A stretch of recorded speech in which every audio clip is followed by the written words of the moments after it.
Good morning and good evening. How are you everybody? നിങ്ങളെല്ലാവരും സുഖമായിരിക്കുന്നു എന്ന് വിശ്വസിക്കുന്നു. നിങ്ങളുടെ ജീവിതത്തിൽ പർവ്വതം പോലെ ഉയർന്നു നിൽക്കുന്ന വലിയ പ്രശ്നങ്ങൾ ഇത് കണ്ട് നാം ഭയപ്പെടരുത്. ഇത് കണ്ട് നമ്മുടെ വിശ്വാസം ക്ഷയിക്കുകയരുത്. ഇത് കണ്ട് നാം തളർന്നു പോകരുത്. നിങ്ങളോട് ഞാൻ സംസാരിക്കുന്ന വചനം മർക്കോസ് 11:23. ആരെങ്കിലും തൻ്റെ ഹൃദയത്തിൽ സംശയിക്കാതെ താൻ പറയുന്നത് സംഭവിക്കുമെന്ന് വിശ്വസിച്ചുകൊണ്ട് ഈ മലയോട് നീങ്ങി കടലിൽ ചാടി പോക എന്ന് പറഞ്ഞാൽ അത് പോകും. Speak to your mountains. നിന്റെ മുൻപിൽ നിൽക്കുന്ന മലകളോട് നീ സംസാരിക്കുക. മല പോലെ നിൽക്കുന്ന ഒരുപാട് പ്രശ്നങ്ങൾ നിങ്ങളുടെ ജീവിതത്തെ അലട്ടുന്നുണ്ട്. യേശു തൻ്റെ ശിഷ്യന്മാരോട് ഫെയ്ത്ത് ഫിൽഡ് വേർഡ്സ്, വിശ്വാസം നിറഞ്ഞ വാക്കുകളുടെ ശക്തിയെക്കുറിച്ച് പഠിപ്പിക്കുകയാണ്. നമ്മുടെ ജീവിതത്തിൽ എപ്പോഴും നാം പറയുന്ന വാക്കുകൾ വിശ്വാസത്തിൻ്റെ ശക്തിയുള്ളതായിരിക്കണം.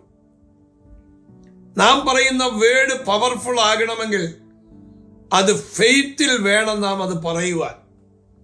നിങ്ങളുടെ ജീവിതത്തിൽ പലതരത്തിലുള്ള മലകളായ പ്രശ്നങ്ങൾ ഉണ്ടാകാം. യേശു ശിഷ്യന്മാരോട് ആ മലയോട് സംസാരിക്കാൻ പഠിപ്പിച്ചു, മാറിപ്പോകാൻ പഠിപ്പിച്ചു. അതാ കർത്താവ് അവരെ ടീച്ച് ചെയ്തത്.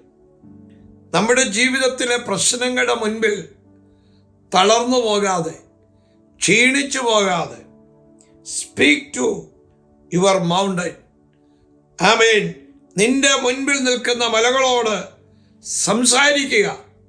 ഈ വാക്ക് ഉപയോഗിക്കുമ്പോൾ ആ മലകൾ ഓടിമറയും, ആ മലകൾ നീങ്ങിപ്പോകും. നാളിതുവരെ ജോലിക്ക് ശ്രമിച്ചിട്ടും കിട്ടുന്നില്ല, PR ശ്രമിച്ചിട്ട് ലഭ്യമാകുന്നില്ല. ഇപ്പോൾ ഒരു സഭയിൽ സ്ഥിരമായിരിക്കുവാൻ ആഗ്രഹിച്ചു, ഇരുത്താതെ മാറ്റി. ദൈവം നിന്റെ ജീവിതത്തിൽ ഇപ്പോൾ പഠനത്തിനൊരു വഴി ഒരുക്കി തന്നു. ആ ഒരുക്കി തന്നിരിക്കുന്ന വഴി നിനക്ക് ഒരു PR കാർഡ് ദൈവം നിനക്ക് നൽകിത്തരാൻ പോകും. ദൈവത്തിൻ്റെ അസാധാരണമായ ചില വഴികൾ ആ ശമൂവേലിൻ്റെ കുടുംബത്തിൽ വെളിപ്പെടാൻ പോവുകയാണ്. ഒരുപാട് വേദനകൾ സഹിച്ചു, കഷ്ടതയിലൂടെ നീ മുന്നോട്ട് പോയി. എന്നാൽ കർത്താവ് പറയുന്നു, ഒരു ഹോപ്പും ഒരു പ്രതീക്ഷയ്ക്കും ഒരു പ്രത്യാശയ്ക്കും വകയില്ലാത്ത നിങ്ങളുടെ വിഷയത്തിൽ ദൈവം നിങ്ങൾക്ക് വേണ്ടി വലിയ അത്ഭുതങ്ങൾ ദൈവം ചെയ്യാൻ പോവുകയാണ്. ദൈവത്തിൻ്റെ കരം ദൈവം നിങ്ങൾക്ക് വേണ്ടി നീട്ടാൻ പോവുകയാണ് എന്നുള്ള കാര്യം മറന്നു പോകരുത്. ഞാൻ നിങ്ങൾക്ക് വേണ്ടി പ്രാർത്ഥിക്കാം. നിങ്ങളുടെ മുമ്പിൽ നിൽക്കുന്ന മൗണ്ടനോട് വിശ്വാസത്താൽ പ്രഖ്യാപിക്കൂ. അത് രോഗമായിരിക്കാം, ക്യാൻസർ ആയിരിക്കാം, അൾസറായിരിക്കാം, ഭയപ്പെടുത്തുന്ന വാക്കുകളായിരിക്കാം, ഫാമിലി ഇഷ്യൂസ് ആയിരിക്കാം, ഫിനാൻഷ്യൽ ക്രൈസിസ് ആയിരിക്കാം. പക്ഷേ ദൈവം അതിനകത്തൊരു സൊല്യൂഷൻ നൽകിത്തരാൻ പോകുന്നു. ഞാൻ പ്രാർത്ഥിക്കാം. ഞങ്ങളുടെ കർത്താവേ, ഇപ്പോൾ ഈ വചനം കേൾക്കുന്ന അങ്ങയുടെ കുഞ്ഞുങ്ങളുടെ മേൽ ഒരു വലിയ വിടുതൽ, ഒരു വലിയ ജയം കർത്താവേ അങ്ങ് കൽപ്പിക്കണമേ എന്ന് ഞങ്ങൾ അങ്ങയോട് പ്രാർത്ഥിക്കുന്നു. അങ്ങയുടെ മഹിമ വെളിപ്പെടണമേ. ഈ ജനത്തെ അനുഗ്രഹിക്കണമേ.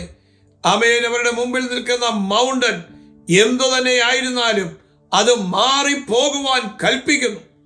ഇപ്പോൾ മുതൽ ഒരു വലിയ വിടുതൽ സംഭവിക്കട്ടെ, യേശുവിൻ നാമത്തിൽ തന്നെ. ആമേൻ. God bless you. I love you. കർത്താവ് എല്ലാവരെയും അനുഗ്രഹിക്കട്ടെ.